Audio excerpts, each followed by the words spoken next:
आपण आपल्या रोजच्या दैनंदिन जीवनामध्ये ज्या वस्तू वापरतो, म्हणजे इलेक्ट्रॉनिक्स असतील किंवा इतर काही वस्तू असतील ज्याला मानकं असतात.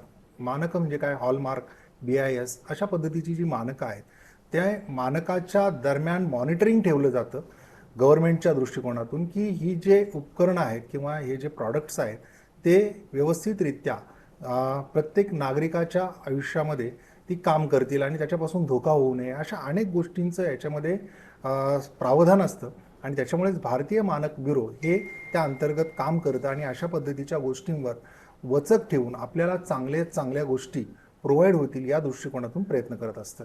पुणे जिल्ह्यामध्ये असणारं पुणे शहरातलं भारतीय मानक ब्युरोचं कार्यालय, त्या ठिकाणी राणे साहेब आहेत आपल्यासोबत. काय सांगाल की हे भारतीय मानक ब्युरो मुख्यतः काम कसं करतं आणि मानकं म्हणजे काय? भारतीय मानक ब्युरो ही एक राष्ट्रीय मानक संस्था आहे ज्याचं मुख्यालय दिल्ली इथे आहे आणि आम्ही कन्झ्युमर अफेअर्स मिनिस्ट्रीच्या अंडर काम करतो आहे. भारतीय मानक ब्युरोचं जसं नाव आहे मानक, त्यानुसार राष्ट्रीय मानकं तयार करणे हे एक सगळ्यात महत्त्वाचं काम आहे आणि त्या मानकानुसार वेगवेगळ्या प्रॉडक्टची सर्टिफिकेशन, ISI मार्क किंवा हॉलमार्क किंवा रजिस्ट्रेशन मार्क जे इलेक्ट्रॉनिक्स प्रॉडक्ट्स करता आहे, ह्या सगळ्या ॲक्टिव्हिटीज आम्ही करतो आहे. आणि त्यापैकी जे पुणे शाखा कार्यालय आहे त्यामध्ये मोस्टली ISI मार्क जे वेगवेगळ्या इंजिनिअरिंग प्रॉडक्ट्सवर किंवा वेगवेगळ्या कन्झ्युमर प्रॉडक्ट्सवर असतं, आणि हॉलमार्किंग की जे आपण गोल्ड ज्वेलरीवर पाहतो आहे, ह्या ॲक्टिव्हिटीज आम्ही करतो आहे. आणि पुणे शाखा कार्यालयाच्या अंतर्गत पश्चिम महाराष्ट्र आणि मराठवाड्याची काही जिल्हे असे मिळून टोटल 10 जिल्ह्यांमध्ये ही ॲक्टिव्हिटी आम्ही इथून पुण्यातून करतो आहे.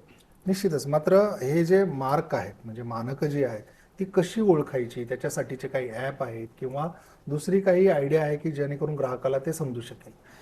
जसं तुम्ही बोललात की याकरता काही ॲप आहे का, तर भारतीय मानक ब्युरोद्वारा सुद्धा एक BIS केअर ॲप, एक छोटंसं ॲप तयार केलेलं आहे की ज्यामध्ये वेगवेगळ्या जे मी सर्टिफिकेशन बोललो आहे, ISI मार्क, HUID किंवा रजिस्ट्रेशन, या सगळ्यांना व्हेरीफाय करण्यासुद्धा एक छोटे ऑप्शन्स दिलेले आहेत. आणि त्यानुसार तुम्ही त्या लायसन्सची व्हॅलिडिटी, त्या लायसन्समध्ये असणारे प्रॉडक्ट व्हेरायटीज, ह्या सगळ्या गोष्टी तुम्ही व्हेरीफाय करू शकता. HUIDद्वारा तुम्ही त्या ज्वेलरी तुम्ही परचेस केलीत, त्या परचेसिंग ज्वेलरीचे नंबर टाकल्यानंतर ती ज्वेलरी खरंच ती HUID व्हॅलिड आहे किंवा नाही आहे याबद्दल तुम्हाला माहिती मिळेल. किंवा रजिस्ट्रेशन मार्कमध्ये जर तुम्ही रजिस्ट्रेशन नंबर टाकलात तर जे तुम्ही इलेक्ट्रॉनिक्स गॅजेट परचेस केलेलं आहे त्याबद्दल तुम्हाला व्हॅलिडिटी त्याची मिळेल. आणि जर याबद्दल कुठलीही जरी कंप्लेंट असेल तर इथे एक लॉन्च कंप्लेंट म्हणून एक टॅब आहे, त्यानुसार तुम्ही तिथे कंप्लेंट पण करू शकाल. आणि तुम्ही जी कंप्लेंट केली त्या कंप्लेंटला तुम्ही तिथे ट्रॅक पण करू शकाल की त्यावर ॲक्शन काय झालेली आहे. हे एक खूप छोटंसं ॲप आहे की जे अँड्रॉइड आणि आयफोन या सगळ्या पोर्टलला अवेलेबल आहे. निश्चितच. मात्र तरी देखील काय होतं की आता जशा पद्धतीने काही ऑनलाईन फसवणुकी होत आहेत, तर या बाबतीत आपण कशा पद्धतीने छापा टाकतो किंवा अशा बाबतीत समाजासमोर तुम्ही आणता? जसं आताची जी कारवाई आता अमेझॉनवर आम्ही केली होती त्यामध्ये काही कंप्लेंटची एक बेस तर आहेच, पण BIS स्वतःसुद्धा वेगवेगळ्या मार्केट्समध्ये वेगवेगळे सर्वे करते आणि त्यानुसार जर त्यांना तिथे असं आयडेंटिफाय झालं आहे की कुठे काही मिसयूज होतं आहे तर त्याच्यावर आम्ही कारवाई करतो आहे. किंवा कधीकधी आम्ही वेगवेगळ्या इंडस्ट्रीजमध्ये सुद्धा व्हिजिट करतो आहे, तर तेव्हासुद्धा असं कधीकधी आमच्या लक्षात येतं की कुठला तरी प्रॉडक्ट किंवा कुठली तरी सर्व्हिस तिथे मिसयूज करून कोणीतरी दुसरं सप्लाय करतो आहे. ते असे आमचे वेगवेगळे जे सोर्स ऑफ ॲक्टिव्हिटीज असतात की ज्यानुसार आम्ही ते सोर्स आयडेंटिफाय करण्याचा प्रयत्न करतो आहे आणि त्यावर आम्ही पुढच्या लिगल ॲक्शन्स आणि एन्फोर्समेंट ॲक्शन्स घेत असतो.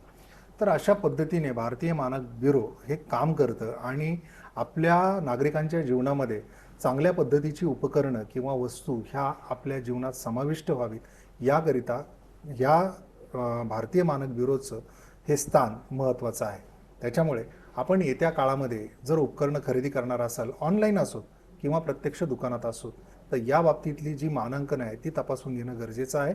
आणि जर आपली याच्यामध्ये फसवणूक होते असं वाटलं तर त्यांनी ज्या पद्धतीने सांगितलं त्या ॲपमध्ये जाऊन तुम्ही त्याची तक्रार देखील करू शकता.